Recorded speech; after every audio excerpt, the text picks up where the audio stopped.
What is up, guys, and welcome back to episode number 77 now of the Leeds United career mode. And in today's episode, 2 games for you, and also we're in the January transfer window, which means we're making a couple of signings and trying to sign a few players into the club. One of the suggestions that you guys left a while back now, and it's been suggested a couple of times, is that we try and sign Semedo, the right back from Benfica. Last time we tried to sign him, they asked for a little bit too much than what we had, and at the moment in time, you can see there by the transfer budget, even with me putting most of it into the transfer, kitty itself, we only have £7 million. So that deal for Semedo, you can see him there, may have to wait until the next season, unless we sell a player. Now, I came in this when I was looking at it, and I thought, you know what, I'll offer to sign Romelu Lukaku here on a pre-contract agreement for next season. He's 90 rated, which would be absolutely incredible. We could have another 90 rated player in the team in the form of Romelu Lukaku, so I went ahead and offered him a deal. And if that goes through, and we get an offer for Divock Origi, I was going to accept it. That's what I was waiting for. And then, with that being accepted, I would then have enough funds to try and sign Semedo. But right now,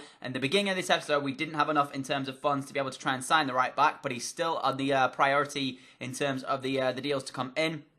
Obviously, at the moment, we've got Prayer for right back, so we don't desperately need Semedo. But like I said, I try and sign your guys' suggestions, and he's been suggested a couple of times recently in old episodes, so I've decided that he's pretty much our priority right now, and he would be a very, very good right back to alternate with Prayer. You know, at the moment, we've got Miguel there, the Scout Future Star, and he, at the moment, looks like he could be going out on loan. If we do, in fact, sign Semedo, that's probably what I'll do. I'll look to send him out on loan somewhere and get in some first-team football, but the first of the 2 games coming up today was actually taking on Southampton, a team who are at a very, very good stage in this career mode. They're doing pretty well from themselves. You saw by the league table there, I think they're sat in like 12th or something along those lines. They're not doing too badly. They're not at the top end, but they're not at the bottom end either. And if you say some of the other teams in there, like Manchester City, Arsenal, Chelsea, they're all like mid-table teams, which is just absolutely weird to see. You know, to see Arsenal, Man City and Chelsea all in the positions of like 13th, 14th and like 16th is ridiculous. So the fact that Sunderland as well are in the top 4 is even worse. I just genuinely don't know what to make of that. The fact that Sunderland are sat in the top 4 yet in real life are struggling to even pick up a win.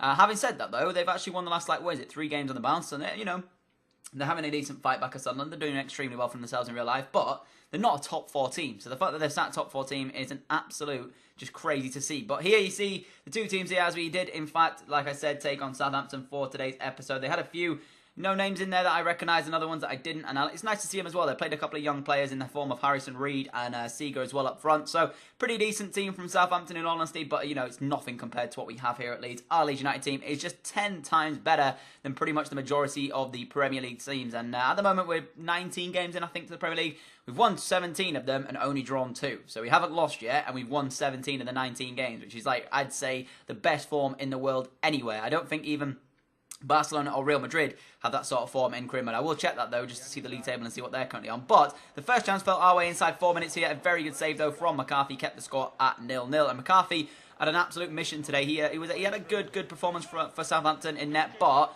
ultimately, you can only keep a side out as good as Leeds as for a certain amount of time before I'll start hitting the back of the net. And Januzaj gets another strike here, only 17 minutes in, and again McCarthy is equal to it. So I'm thinking at this point McCarthy's in for a very good day here at St Mary's. But 22 minutes into the game, Januzaj into Origi into Grimaldo, and Grimaldo gets into position, and the left back scores his second Leeds United goal, a low-driven shot across McCarthy and into that bottom corner, and St Mary's was stunned at this point. They didn't have anything in the opening 25 minutes to really trouble me, and that's, to be expected, like I mentioned, but we had 3 good chances. McCarthy saved 2, and he can only ask so much of your goalkeeper before your defenders have to start answering questions, and that is an absolutely wonderful finish from Grimaldo. To consider he's a left back as well, he's just got an absolutely, especially in Ultimate Team as well, his inform is absolutely mental. I've got an actual new series coming out. I am stopping, by the way. I don't want to sort of go too in depth with it, but I am stopping the Classes Permanent series. There'll be a Road to Glory uploaded maybe later on today, or if not, it'll be tomorrow.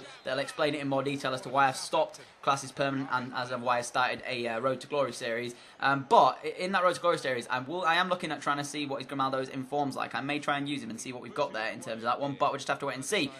You can see here, though, we are on top at St Mary's, and it really wasn't a great game in terms of Southampton. I think Seager had 1 shot there, which was a fairly easy save for Leno. It came at him in pace, and it was from a long way out, but it really shouldn't have troubled the goalkeeper. Divock Origi gets himself a second assist here, as Lloyd Remy beats McCarthy to the ball to make it Leeds United 2, Southampton 0 in the later stages of this one. 15 minutes to go, and we were cruising 2-0 up. Looks as if it's going to be our 18th win of the season, and like I said a few times during the previous episodes, all I'm really interested in now, he's wrapping up the league title. which I know it's very, very early in the season, and we're only 19 or what is it? No, 20 games in now after this one, and another victory here by the look of it. We're only 20 games into it, which means we've got 18 to go, but we're 20 points clear at the top of the table. That's just mental. That's over. We can afford to drop points or, you know, lose 6 games, and Man United or the team in second would have to win every single one of those before we would ever, you know, sort of be in position to be battling with them. That's just mental. So fingers crossed we'll be able to wrap up the league title eventually, and all I'm looking forward to doing is now playing Champions League football. I cannot wait for that first leg against FC Porto. It's going to be interesting to see how we get on against a team in Europe, I guess. And on top of that as well, obviously, if we get through Porto, the sides that we're going to meet later on later stages of it is going to be so good to be able to play against them. I've not really had an opportunity to play against any of the likes of Real Madrid or Barcelona in a competitive game in this career mode as of yet. But if we can beat Porto, we have a higher chance of beating one of those two. And I think it would just spice up the series a bit and give you guys a bit more of entertainment to be able to play one of those teams. It'd be absolutely incredible. You can see there, Lukaku accepts his contract, so a 90 rated signing coming into the club next season. Obviously, we're in January at the moment, so you can't join us just yet. But when his pre-contract does expire at Manchester United, coincidentally, it seems to be we are raiding Manchester United this series for all the players. I suppose it's a bit weird considering the fact that they are sort of Leeds United rivals here, and the fact that we are managing to sign all the players from them is extremely strange. But we then took on Southampton, Southend for the FA Cup game here. Simmed it, we won, and it was a very comfortable victory in the end. But actually, Southampton missed a penalty. Well, it was a chance for them to go 1-0 up, actually, and they missed the penalty there. So that could have been an entirely different game. You can see here as well, our Chinese goalkeeper, Lou, is almost 85. Well, I say almost. He's still got a long way that bar to fill. But with the goalkeepers and stuff, the growth you can get out of them in this new training system, I say new as well. It's actually, you know, been out for the last FIFA now. But the growth you can get out of them in the training system is absolutely mental. You know, he's 84 overall, which is like 4 less than Leno. And already he's only 18 years of age. He could possibly get to our best player in the series. He could reach like a 95 or something crazy like that. Could you imagine having a 95 rated keeper in goal? You should not be conceding at all. You can see here as well, we got an offer there for Divock Origi, like I mentioned at the start of the episode. We can only try and sign Semedo if we get some funds in from somewhere. And it looks as if Divock Origi could be in fact leaving the club. I counter-offered and said I wanted 35 million for the player. And see what they turn around and say Leverkusen. We also accepted a deal as well for Felipe Augusto heading over to St Mary's to play for Southampton for 6 million. He's just not getting in the team, and he was actually transfer listed by me, so I went ahead and accepted that deal from Southampton for the player, which I was very, very comfortable getting in that extra bit of funds to the club. Hopefully it'll go a long way as well when we do in fact try and sign Semedo and try and get him into the club. He's actually 26 years of age as well, so he's not too old. He can be pretty much our, alternate right back with Prayer for the rest of the series, pretty much, because I do believe that once we win the Champions League, I will be either leaving Leeds United or I'll be starting an entirely new career mode. I'll have to wait and see what you guys vote on when we do in fact do that. But you know, in terms of the team we've got here, our left backs are pretty much already set in the form of Grimaldo and possibly De Siglio, unless I get rid of him. If not, it'll be Joe Gomez, of course. And then we've obviously got, if we sign Semedo, if Origi deal does go through, we've got Semedo and Pereira for right backs as the 2 right backs at the club, if that actually happens. And then we've obviously got a number of different, roles and stuff. We've got Emre Moore, Amara Ghazi, Anthony Martial, and now Romelu Lukaku joining the club next season. So we have an incredible amount of talent in all sorts of positions around the Leeds United team. The only one that we are missing at the moment is that Semedo signing, but it looks as if that could happen if the Origi deal does go through.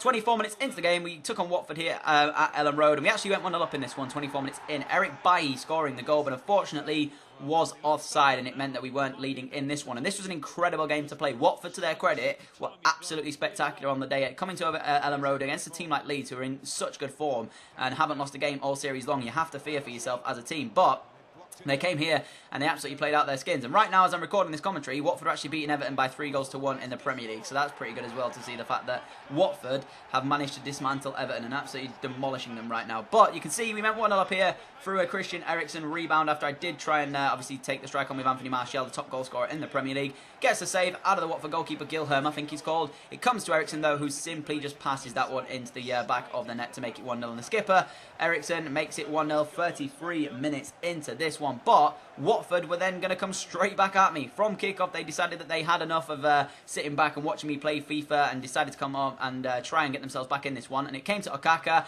who's been playing absolutely brilliantly today as well against Everton, coincidentally. He gives it off to Dajajeji, I don't know how you say his name. Anyways, he gives it off to him anyway. Grimaldo, poor defensive error from me, gives it back into Okaka. Okaka with a cross, and Eric Bailly does not win. Well, he does win the header. I don't actually know what he attempted to do there, Eric Bailly, but that's absolutely atrocious, and that is going to make me drop him for the next game coming up in the series, which is actually Chelsea. So he's going to be dropped for that game because you cannot afford to make an error like that. A quality defender of Bailly's overall and rating, 87, to make a mistake and head the ball straight into the path of a Watford man and give up a lead like that is an absolute joke. And Emre Can almost got us back in the lead there 40 minutes into the game. So Bailly will be dropped for that game against Chelsea, guys, and I don't really know, what to tell you guys other than the fact that I'm not happy with the fact of what he did there. But Remy, 63 minutes into the game, gave it into Martial. Martial got us back in the lead in this one, 2-1 at the moment in the second half. Of course, we were dominating the game from minute 1 here. Watford gave it a good go, but in my opinion, we deserved to pick up the 3 points from this one. And Martial looking like that would be the way to do it as we went 2-1 up in the game. And you have to take away, obviously, the Bailly error. Maybe this would be more comfortable for myself in this one. But, again, credit Watford, because they didn't sit back. They didn't, let me just play my game. They came at me again. And Robert Pereira, the goal scorer in that one, to get them back on level terms earlier, gives the ball down the line. The cross comes in, and it's met in the box by Kabasele, the centre-back. So they went all out attacking at this point, pretty much, and sent the centre-back up, and what a header that is. And it's just no saving that from the Chinese goalkeeper in Liu in net today. I actually dropped Leno as well for this one, just to see if Liu would have a better result against him, but he conceded 2 here, and none of them were really his fault, none of them were his fault. But Watford had another chance in this one and could have easily taken 3 points out of the game. It was a very, very good whipped-in ball. It comes to the back post. I do not win the header. It comes into a Watford man, crosses it back post, and a header is then won again by the Watford men at the back post, but it could only header his target or his header off target, which I was very frustrated about because it felt as though in that game I could not win a header to save my life. I mean, I don't know if it's my team. I don't know if they're not tall enough. I don't know what it is.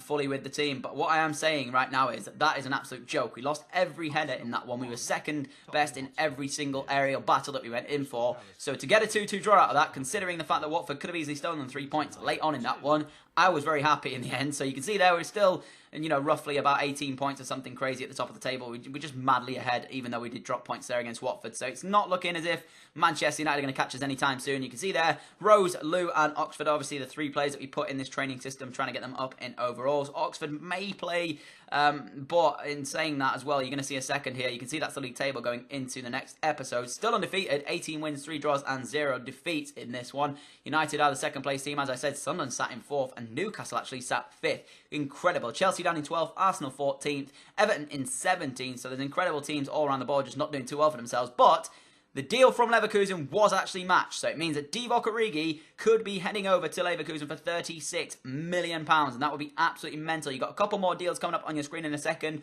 one of which is me making an offer for Semedo for like £26 million, and then the other one is also a pre-contract signing of Rudiger, one of the players we were looking at bringing in when we did, in fact, sign Bailly. But because that's going to be coming towards the end of the episode, I obviously want to sign the episode off. You can see me going in here and offering for Semedo, and there you go. I will be looking to bring him into the club, as I did promise you guys. Other than that, I hope you've enjoyed this episode of Career Mode. As always, if you're not already subscribed, hit that subscribe button. I upload twice every single day, 4 o'clock and 6 o'clock UK time. And again, if you enjoyed the episode, hit that like button and leave a comment. Let me know what you think I should do in terms of after this Career Mode and see what we can do after that. But hopefully you've enjoyed this episode. I've been Daddy, and I'm out. Adios.